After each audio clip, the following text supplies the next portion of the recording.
Hey everyone, in this video we're going to be focusing on linear equations. So linear equations come in a few different forms, but we're mainly going to focus on one particular form called slope-intercept form. And so part of that title we have the word slope. So let's go ahead and take a look at what the slope of a line is talking about.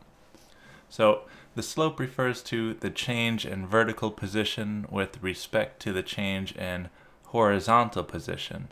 Another way you could think about the slope of a line is as being the steepness of the line. Okay, so how fast it rises compared to how fast it moves horizontally. So the slope is referred to, it's given the name m, it's given the letter m to represent slope, and nobody knows the reason for this. There's theories out there, but it's not, nothing has been confirmed.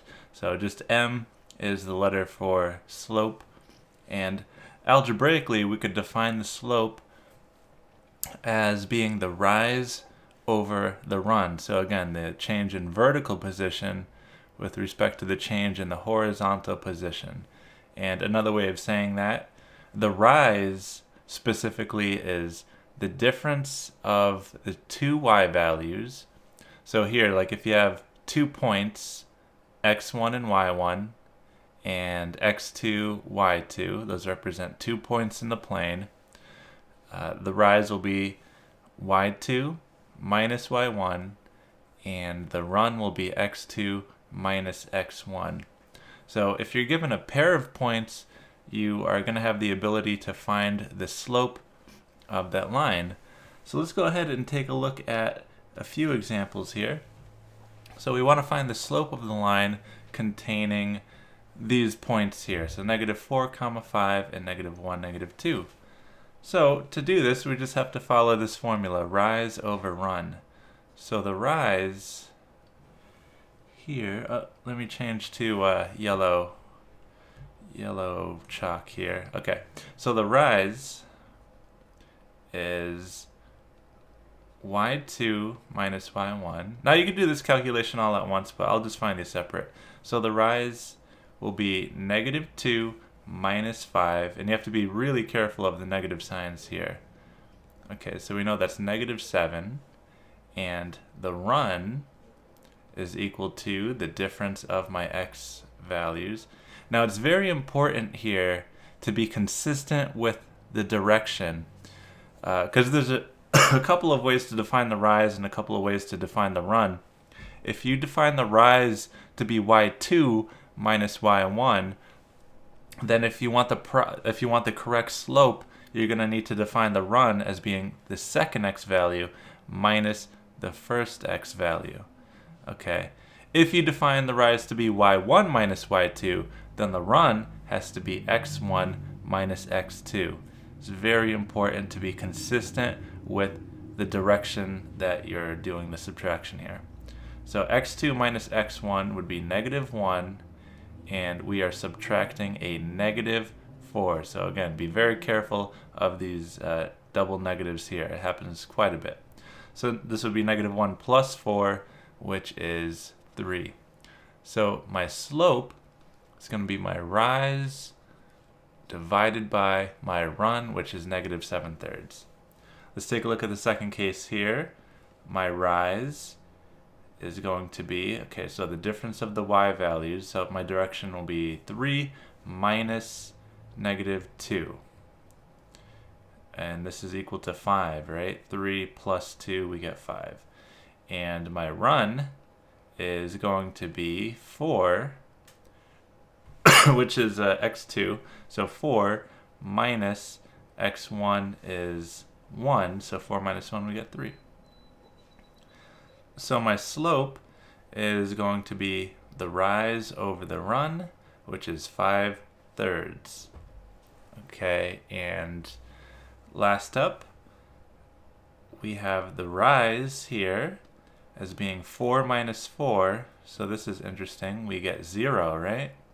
And for my run, we get 5 minus a -3, which is 8.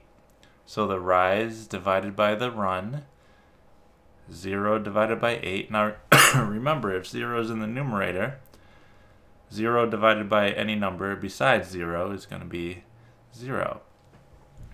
So in case 1 here, we have a slope of -7/3. What that means is that if we take a look at the graph of this particular line here that's defined by these 2 points, a negative slope means, looking from the left to the right, the line is going to go down and to the right, like this.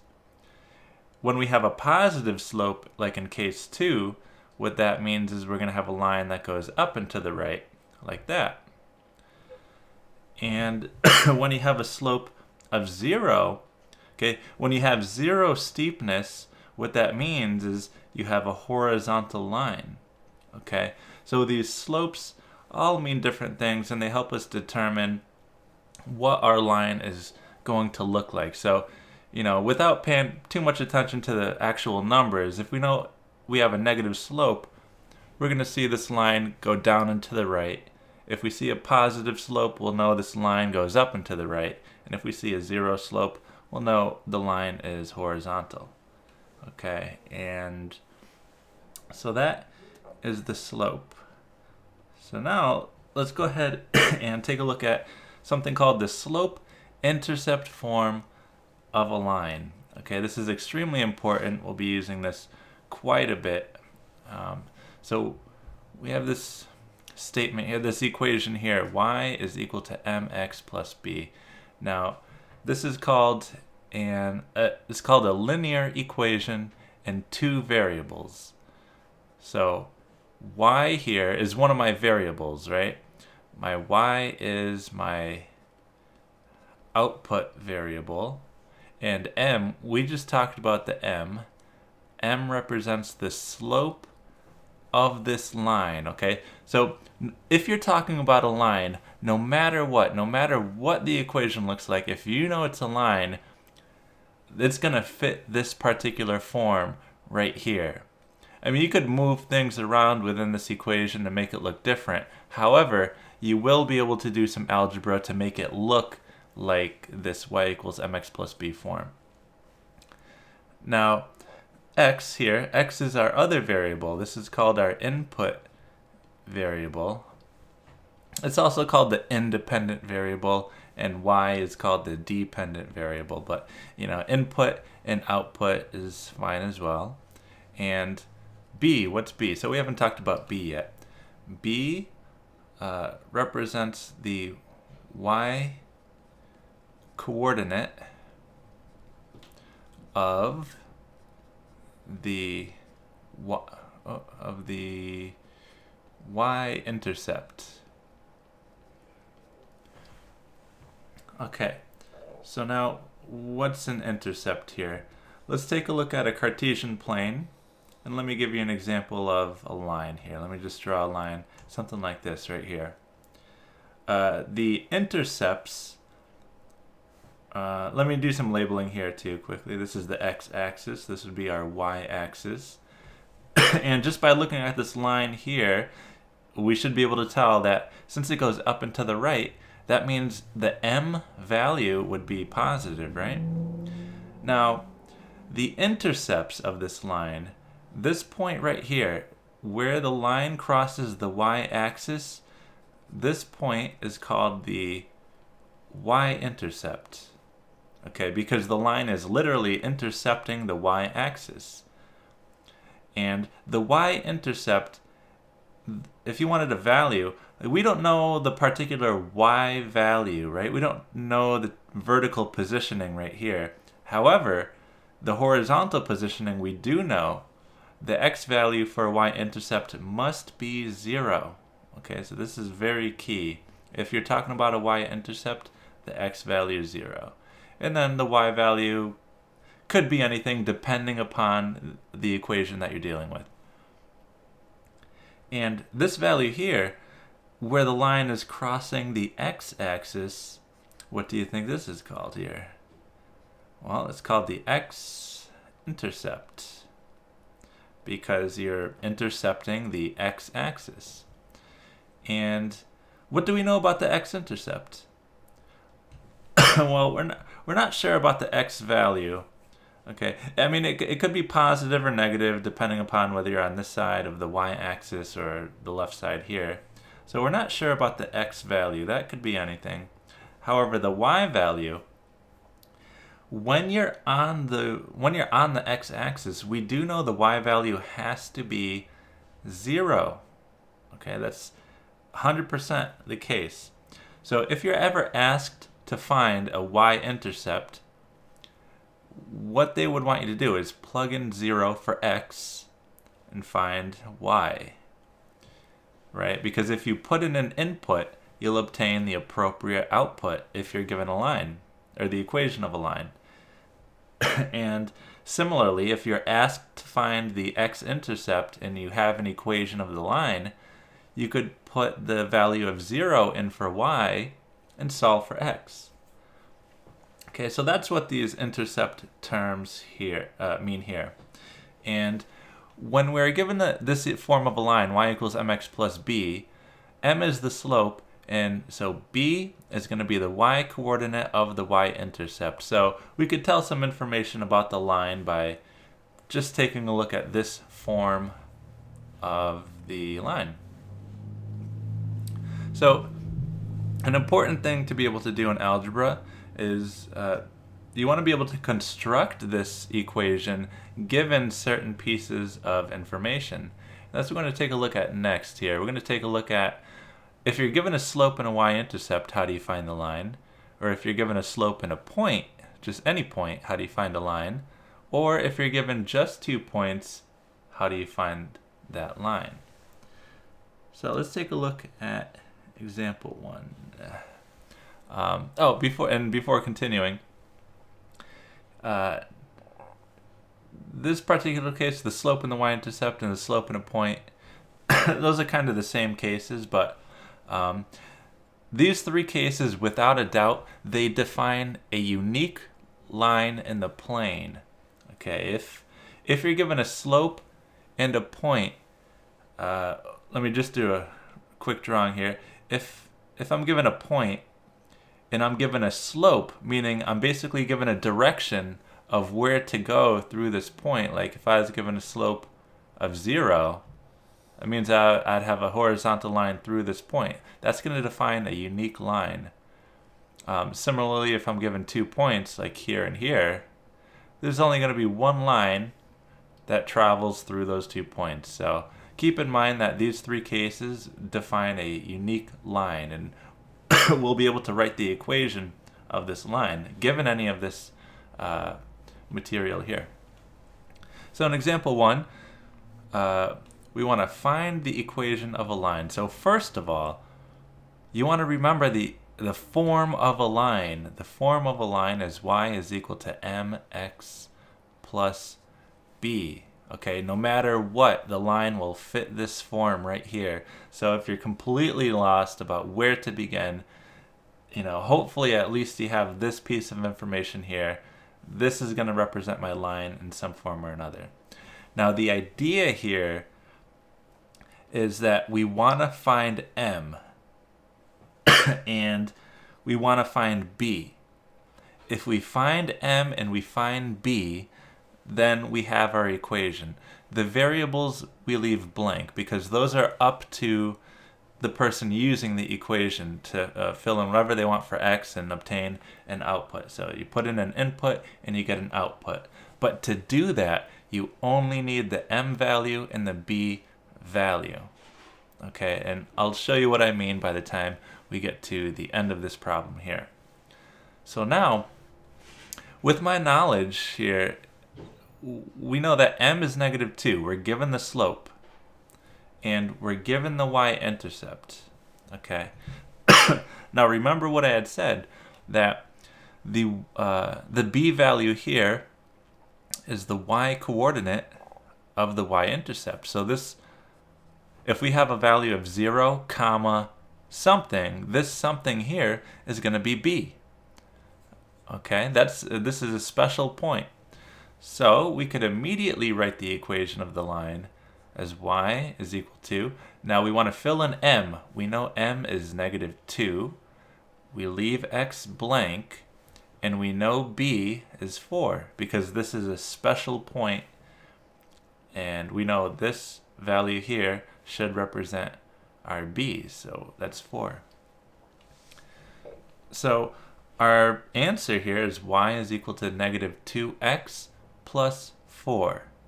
Okay, no matter what answer you obtain, it should look something like this, where you have the m and you have the b, but you just leave the x how it is and you leave the y how it is. So, for example, if somebody came in and said, okay, what if you want to set up a table of values here, x, y values, and let's say, x is maybe 2. If x is 2, we see that y would be 0, right? If x was 3, we see that y would be -2, right? Because -6 plus 4, we get -2. Okay, so that's why we leave it like this. We don't want to fill in particular values for x and y. Again, that's going to be up to whoever wants to use this equation here. So this is our final solution for the problem. Now that's going to be the easiest case, right? In case 2, what if we're given just a slope and just a random point here, 1, 3. Again, if you have the point 1, 3, and you have a slope of 5, which is determining the steepness of the line going through this point, that's going to determine a unique line. So now, how do we use this information to construct our equation? Well, again, you want to recall that if you want to write the equation of a line, it has to fit y equals mx plus b. Okay, so now we know the m value. So let's go ahead and fill that in. Y is equal to 5x plus. Now, we don't know the b value because this here is not a y-intercept. This is not on the y-axis, right? In order to be on the y-axis, you need an x value of 0, which we don't have. So we don't know what b is. So right now this equation is useless to anybody who wants to use it for the most part because we're missing the b value. If you put in an input, what's your output going to be? Nobody knows because we don't have a b. So the job now is to find the b value. And to do that, we're going to use the fact that when x is 1, our output is 3. Right? That's what these ordered pairs mean, right? It means when your x value is 1, we know that our y value is 3. Okay, so we're going to use this in our equation. So when the y value is 3, the x value has to be 1. So what is the b value that's going to make this true? Okay, we're able to solve our equation for b using this information here. So this is equal to 3 equals 5 plus b, and if we want to solve for b, we do -5 and -5 on both sides, so we get -2 is equal to b. Okay, so now we want to take this value, -2, and we want to plug it into b. So we're going to rewrite our equation. Y is equal to, we know m is 5, x, and then b is -2. Okay, so this here is the equation of the line. Notice how I didn't fill in x and I didn't fill in y. You don't want to write in the x value of 1 here and the y value of 3. Okay, that just gives you a valid statement, but that's not the equation of the line, right? Again, we need the blank input and the blank output. So if someone comes along and they want to use this equation for some reason, they could they could pick their own input and obtain the appropriate output for that. Okay, so that's going to be the equation here. Now, what happens in the third case? In the third case here, we're given 2 points. And when you think about these 2 points in the plane, there's only going to be one distinct line that could be drawn through these points. Okay, so we should be able to determine the equation of that line using this form here. So now we don't know the slope and we're not given b, but thinking back to how we found the slope before, we know that m is equal to rise divided by the run. And the rise was the difference of the y values. So this will be, I'm going to go in this direction, 3 minus -2. Okay, again, be very careful of the minus signs here. We're taking this value, we're subtracting that value. And then for the run, I have to go in the same direction, meaning I'm going to take this x value 4, and I'm going to subtract the first x value here, 1. So this is equal to 5 divided by 3. Okay, so our slope is 5/3. That's perfectly fine. A slope could be any fraction. It doesn't have to be an integer like we were working with before.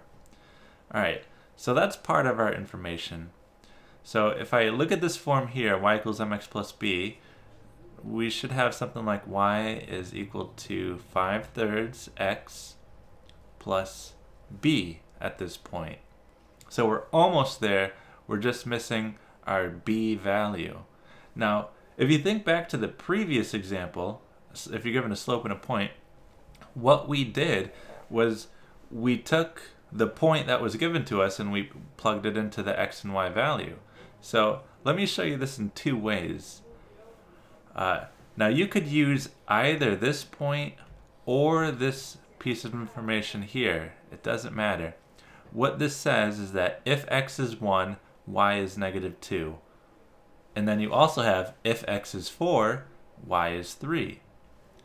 So let me go ahead and use this piece of information here. So when y is -2, we know that the x value has to be 1 to get that value. So what's the b value that's going to make this actually happen? Well, this is -2 is equal to 5/3 plus b. So we want to subtract 5/3 from both sides. Okay, so on the left side, you have -2 minus 5/3, right? So you could say that's -6/3. That's -2, and you're minusing 5/3. So I had to do that to get a common denominator. And this is equal to -11/3.